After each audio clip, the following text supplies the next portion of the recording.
Hey, friends. Hey, everyone. Welcome back to External Validation, the potty, podcast. The potty yada. The potty yada, yada, yada, yada, yada. Yay, yay, yay, yay, yay, yay, yay. Oh, my God. What's going on? Nothing. How are you? I am doing well, honestly. Yeah? Yeah. On this brisk Tuesday in the Jersey?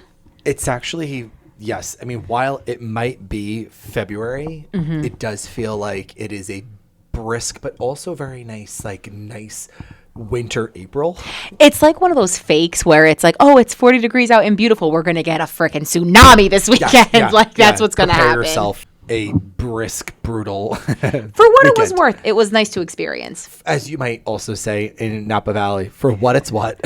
For what it's what. For what is what. It was an enjoyable experience. Absolutely. How are things? Let's just kick it off, baby. How was your cheers and challenges these past couple of days/week? Cheers and challies. Okay. Well, my cheers was we had a wonderful little long weekend vacation with my in-laws. Love this. Where did we rendezvous? We headed down to Florida. Oh, I've heard of that. Yeah, you heard of Florida? It was really fun. We were just like big kids. We went to Universal, we went to Epcot, and just hang out with my in-laws, after the death of our grandfather. Like, it was just nice to be in the sun, family, be with family. Yeah, it was a really, really lovely time. So beautiful. And plus, going out in the sun, I was so happy. You were in a new world. Mm-hmm. You were in a new world. A new world. It was beautiful. Good for you. Yeah, quite literally. Different kind of world. Disney World. Yeah. It was nice. I mean, it's always funny knowing you walk in there, they're like, welcome home. My husband's like, you're not my home. Oh. And I'm sitting there like, yes, it is. But it was lovely. How was yours? What's new? Nothing too wild, honestly. It's been fine. You know what's funny? I feel like my cheers and challenge is kind of one and the same. In that I feel like I'm getting out of this rut of all systems failures. Oh. So I feel like I've been going through a week of things not working out or going to plan. Mm-hmm. So for instance, when I was in Miami and I had my flight to Boston, the worst, right? Yeah. And then I came home and then I was trying to get services from a vendor, and we never heard from that person for a while. And then I got groceries and I got blackberries on there. It was buy two, get one free. And I thought that was fine because I love blackberries. Yep. And the two that I bought had mold on it. And then, of course, you couldn't return them unless you brought them to the store. And you had to do it not on the app, but on the desktop. So I was like, okay. And then I paid for parking on a prepaid lot. And then when I went to go and pay for the parking, the attendant was grocery shopping during it. So I was waiting in the lot for another 15 minutes. Like, all systems have been just failing. So while that's my challenge, my cheer is that I feel like I'm finally getting out of that. Yeah. And things are starting to just function as normal, which has been really nice. That is good. Yeah. Mine's a little more emo. My challenge. Tell me. Just identity crises in life. Oh. Where you came from, where you're going. Preparing for the where did you come from? Where did you go? Where did you come from? Cotton Eye Joe. I've been married a long time ago. Where did you come from? Where did you go? Where did you come from? Cotton Eye Joe.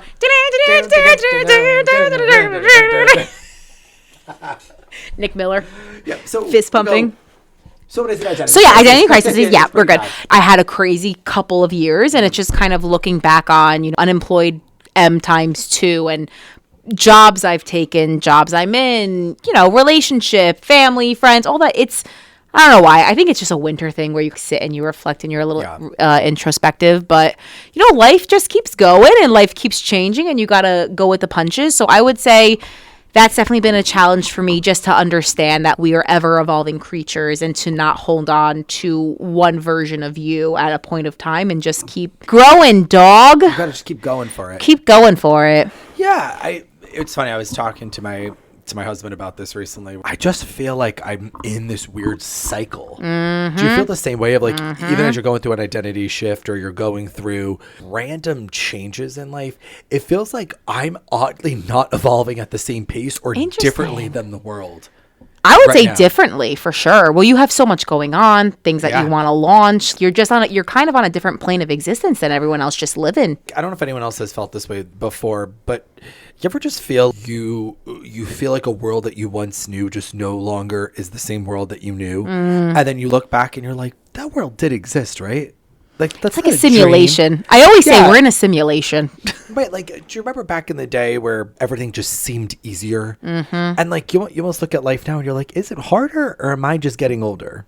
Ooh. Like, am I just more aware? Did I become so attuned to things that are going on in the world that now I can't unsee it? So no, I'm seeing cracks in the foundation where maybe I thought there was never a crack. Like, here's a good example. If I was looking at, let's say, a dilapidated home per se, and let's say it's a painting and I'm staring at it and I go, wow, like there's a dilapidated home. But then you zoom out and you realize, well, it's a dilapidated home and there's a bumbling brook in the background. Then you zoom out and that dilapidated home is actually this really, really small little doghouse or whatever. It's just on the corner of a beautiful field and this brook. And then behind that is this big mountain range. And you realize, like, am I focusing on the negative or am I really seeing it for what it is? I have to say maybe it's just a level of awareness that you get when you get older, right? Because it's like maybe the stakes are a little bit higher. Maybe like people with kids, someone that is putting their life savings into a company. You have a shift in perspective about things. Yeah. Right? I think that's what it is. I mean, we're not getting younger. It's telling you that much. But do you feel like your 30s, like a lot of people always say this, like when you reach your 30s, you start to see the world differently. Yes. You're obviously not the same of the person who you were in your 20s. And obviously, like, let's say you're turning 21, you have obviously different motives then than when you're 31. But I could certainly say that my 30s have been a very eye-opening decade. I agree 1,000,000%. You just see the world so differently and you feel like you relate to people of all ages, where I think in my 20s, I mainly related to people in my 20s. And everyone always said I was older for my age. And while I believed that, I always felt like, oh, I'm still a young 20-year-old. And even, you know, it's funny. I don't know about you. When people would ask you your age in your 20s, you were so like excited to let them know. Yep. Like, I'm 22. And now I'm in my 30s. I'm like, oh, you know, 33.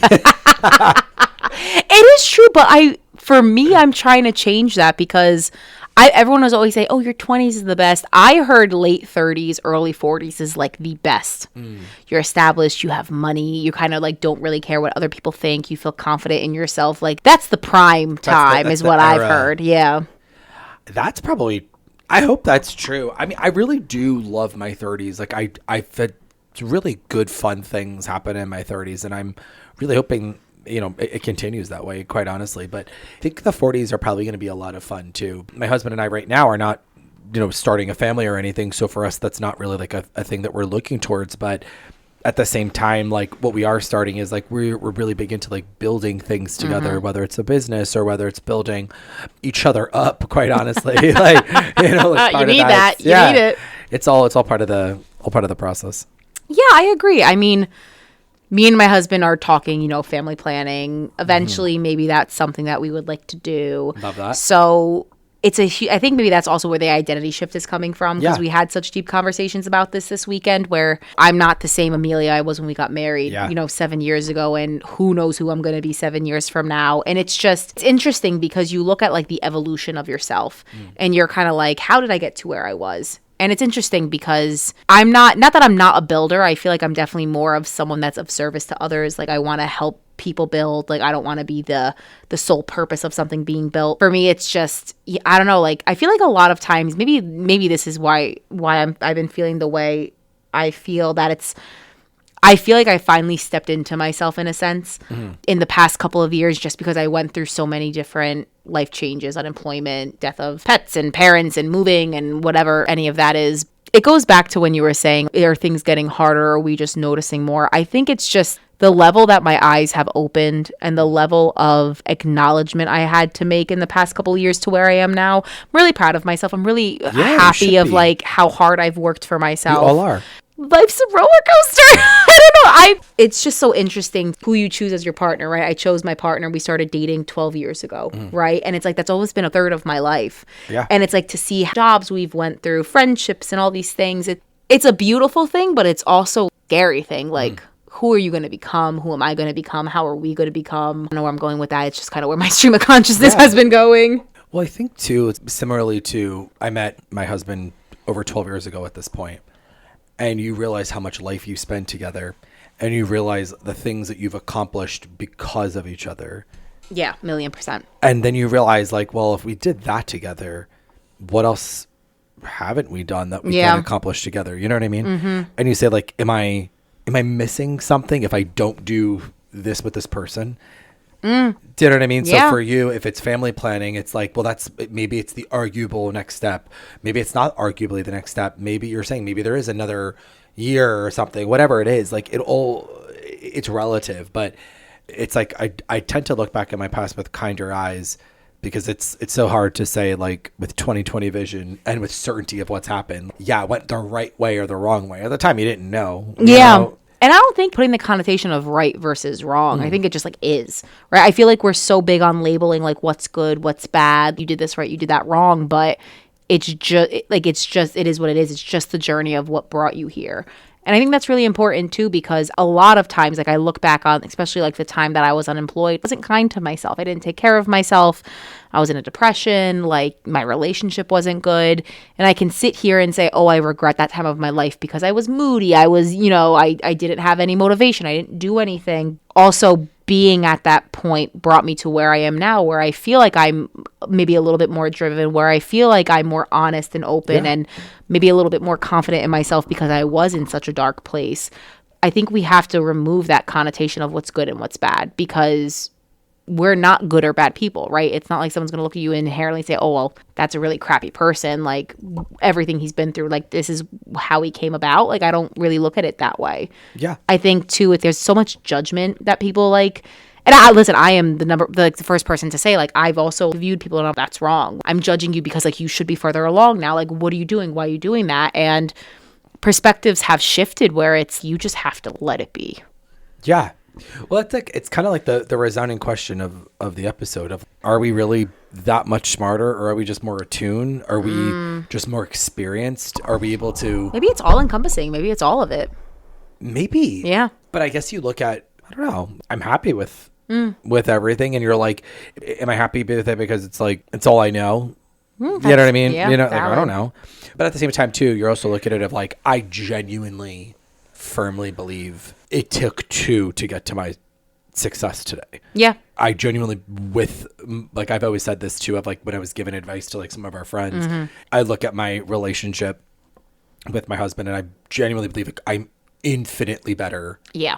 Because of him and with him. Like, you know what I mean? Yeah. So it's like, when you look back on my life, you're like, I don't think some of the things I would have been able to accomplish without having a person. Actually, you and I were talking about this of like, there's always someone, as they're accomplishing, someone's behind you sweeping up the pieces you dropped. And you don't realize just how sometimes maybe success is very selfish. Yeah, I mean, just experience. Like, in the beginning of my relationship, it was very like, my husband says, go hop around to job, go find where you place yourself. And I was able to hop to 1, 2, 3, like 4 or 5 different jobs because he kind of had that stable job. We weren't living together yet. We weren't married. And I was able to get that experience and kind of get that millennial skip that everyone does, where you stay for a company a year or two, you skip to the next one, you get a salary increase. And then we had to switch shifts where I was unemployed and he was going through school. He was going through a career shift. We were buying a house, and it's like I had to switch that role to then I had to be the stabling force for everything that was changing with him. And it was like working 80-hour weeks between school, internship, work, and huge. I was doing it all by myself. Huge commitments, yeah. But it was actually funny. I shared a meme today. It was like, it was really stupid. It was a little rat in a dress with like a fairy dress, and it says, I wish my husband all the success in 2026 so he can buy me whatever I want. Or he can support me or whatever. And it's like, yeah, I did that for 2-3 years, and I was that stabilizing force for him so that he can be successful in his own right. It does benefit us both, monetarily, in a relationship, spiritually, emotionally, whatever it is. And sometimes you have to put yourself, not that you're putting yourself on the back burner, but I say this to him all the time. You have to look at the bigger picture, especially for a couple that does want to eventually maybe potentially have kids. You can't look at what's happening in the next couple months. You have to look at, okay, well, how are we establishing a family unit? How are we raising these kids? With what values? With what manners? Screen time versus no screen time? All of these little different aspects that you're building a little human with. I'm happy I had my opportunity. I'm happy he had his opportunity. And now who knows what's going to happen this year? Like, who knows if I'm going to need him, if he's going to need me? Like, it's interesting. It's exciting. It's scary. But it just kind of is what it is. It's just life. But it's going to our question of how are we smarter? Are we getting wiser and older?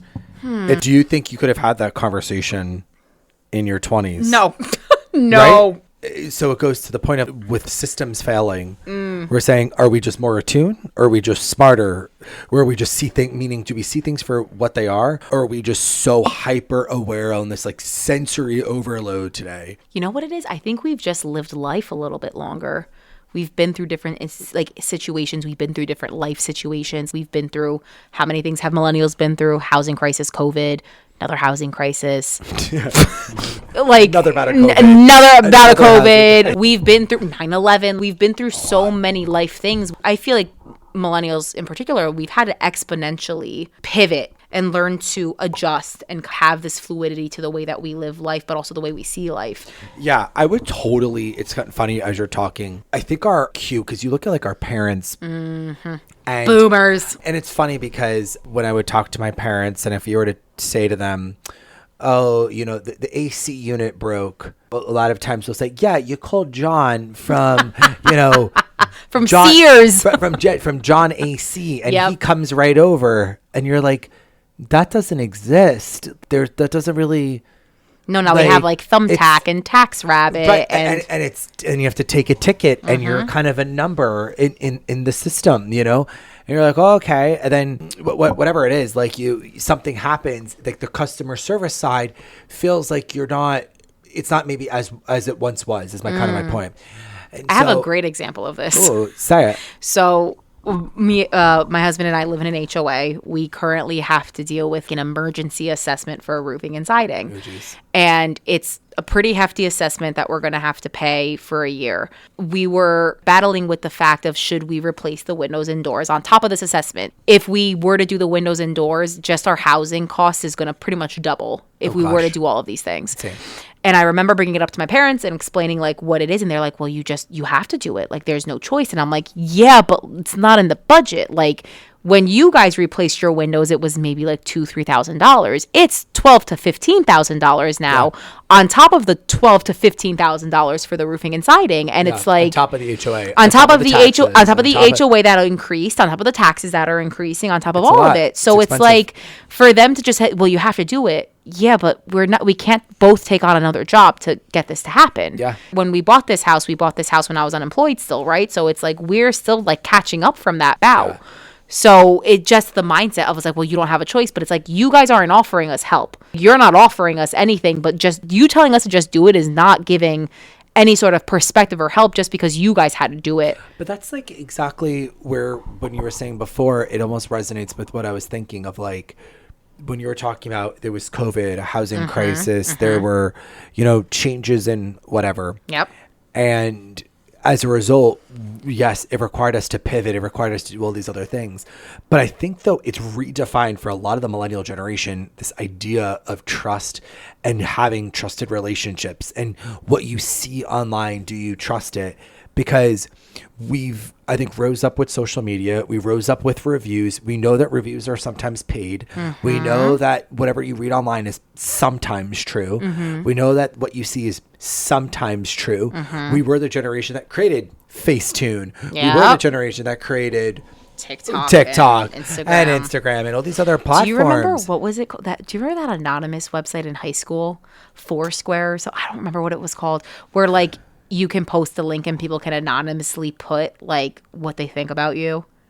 Do you remember that? Oh, Formspring or something. Yes. It's like that's the crap that we grew up in, where it's like, oh, why don't you guys roast me? Brutal. And my gosh, people were rude. But that's like it goes just to the point of like trust and being so aware of like, I wish I was in a place in life where you could easily, like whatever you see, you could easily believe, or, that if something happens, you could easily get the help. Yeah. Do you know what I'm saying? Like, I actually envy a lot of people who, say, live in like a smaller town or like a city, and they have their coffee shop. They have their place. And, you could call John the HVAC guy and he's going to come over right away. He knows you and he knows your family, he knows your parents. And perhaps we just haven't established that entirely yet. I feel like we've established it with certain restaurants. We've established it like certain people here and there. Yeah.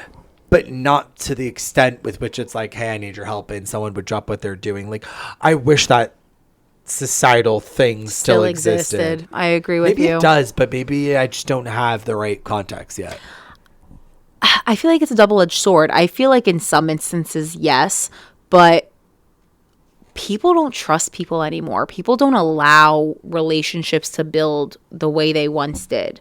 I feel like a lot of people have such a sense of distrustworthiness or such a sense of you just want to take from me. Like there's not a sense of community or camaraderie anymore that we're used to. Like I remember when I was growing up, my dad was known in the neighborhood as like Dean, the friendly electrician, and everyone just called Dean the friendly electrician. That's my point. Yeah, it's and what it was. It's like you call Dean. Yeah, and the thing is, like now, like I haven't met my neighbors, and I've lived at my house for a year and a half.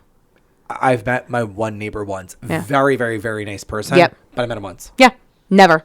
I haven't even seen him since that one time. Yeah. Yesterday I was outside at the same time my neighbor was, and I like kind of like smiled and said hello, and they completely ignored me. Oh my gosh. Yeah. And mind you, they're maybe a little bit older, a little bit crankier, but like there's no sense of enjoyment and learning about someone anymore. There's no sense of welcomeness to like, oh, you're my neighbor. Welcome to the neighborhood. Yeah. That's not a thing anymore. We have a friend who's on the dating sites and you read his profiles and it's brutal. Yeah. Actually, like level of disgusting. It's so insane. Like I don't know. I just don't understand what's like going on. Honestly, I have to say social media ruined everything. It just ruined.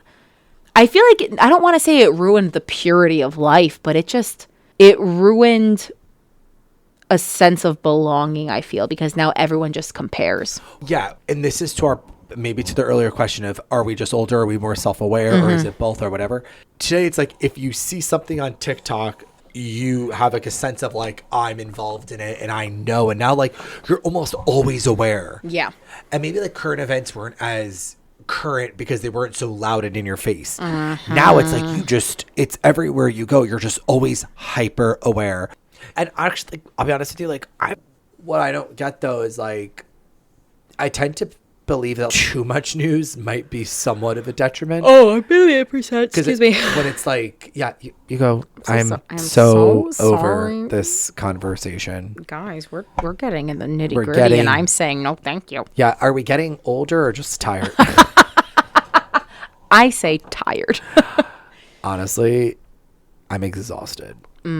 Yeah. It's kind of just been one of those weeks. The thing is, too, I feel like life shouldn't be this divisive. I feel like the world shouldn't be this divisive of propaganda headlines and what they're shoving in your face and what side did what. And I will tell you, if you watch a news thing, you know what always bothers me? Tell me. Is it could be the same repeating story, but it's an alert. Oh my God, it's on the bottom and it's just scrolling on the red. And I'm sitting here, it's been the same alert for 45 minutes. Yeah. What's the same alert? And maybe that just shows how attuned we are to like current event. It's like no longer current. Yeah. Current event happened like 2 minutes ago. Yeah. That's when it was current. It's not current now. It's no longer current anymore. Things have changed. Right? It is true. Wait, is that millennial that I'm saying this? Probably. Back in the day, if it was like an hour old, it was current event until the current event was actually done. Yeah. Whereas now it's 45 minutes ago. Yeah. But does that go to our attention span too? Probably. Yeah, it has to. Which is like so sad. Because like, I feel like today we're just 5 seconds of attention and that's I was watching a podcast today. It was like emergency brain rot discussion, like something brutal. Like that. And it was, I don't want to say triggering, but like there was something that was so scary about it, about the algorithms and how they're using like the human psyche to discuss like we're going to get you addicted, and just like the way that these companies really target our weak spots are like our mental kind of incapabilities, and they just capitalize on it. Going back to the conversation of potentially having a family, like that's scary that's what you're potentially bringing kids into. Like our world's messed up. Not saying it's all messed up, but like there's a lot of things happening, and it's a scary thought that the psychology of it all is. It was like a Harvard doctor, and then like a psychology or something or other. I'll send it to you. It was very interesting. It was on Diary of a CEO, and it was eye-opening about the way our attention spans have grown just from Really? social media and cell phones. And mind you, it's our generation that we're kind of like the guinea pigs of it all. I just feel like there's like I really do want to have a very positive view of life, and I think I genuinely have it. Yeah. But I do think as part of being a millennial, we're coded to have a fronted version of skepticism. Do you know what I mean? Like we're very much like, yeah, no, be positive and try your best and do what you can and forgive and learn and, you know, grow the whole bit. We're just coded to like think things through and then act. At least I agree. At least that applies to me. So guys, that goes back to the question that we posed earlier, where it's, do you think we're growing? Do you think we've become more aware? Do you think we've zoomed too far into the painting and we're seeing the one element versus the entirety of the painting, which might show a different image? Yeah. It's true. It's definitely what we want to know your thoughts, because we're a bit stumped on this one, and I think we could all use a kind of a break from maybe some doom scrolling. Some brain rot, but also create a community that we can have an open and honest conversation without judgment, without fear of retaliation, and just learning from each other. Because I think at the heart of what we want this podcast to be is we just want an open and honest community where everyone's welcome, no matter your background, no matter your age, and just be able to learn from one another, because I feel like it's so lost now in society. Yeah. We're looking for friends. Can you guys externally validate us? We've been through a lot. Be my friend. You know, that when I was younger, that's what I would ask. Be my friend. Yeah. Like I would be like, hi, my name's Amelia. Do you want to be my friend? And my husband will not like drop it every time he sees me. You go, what do you mean? Yeah. You know, I don't want to be your friend. And I'm like, okay, it's fine. Yeah. You go, but why? Yeah. I'm a fun person. Yeah. Love me. I actually said that to my manager. Really? We were at our like our offsite, and I just met the team for the first time. I was there for 6 months total, and it was like late. It was like 1 or 2 o'clock in the morning, and we're all just talking. And I like turned to my manager. I'm like, I just want to be loved. Yeah, yeah. I said it like sarcastically. Yeah, and I'm just. It's been a year, Oh my God. Well, on that note, it's been another great episode, Amelia. Thank you so much, and thank you everyone for tuning in. Find us on Podbean, YouTube, TikTok, or whatever you listen to your podcast. And we'll see you next week. Bye, guys. See you later.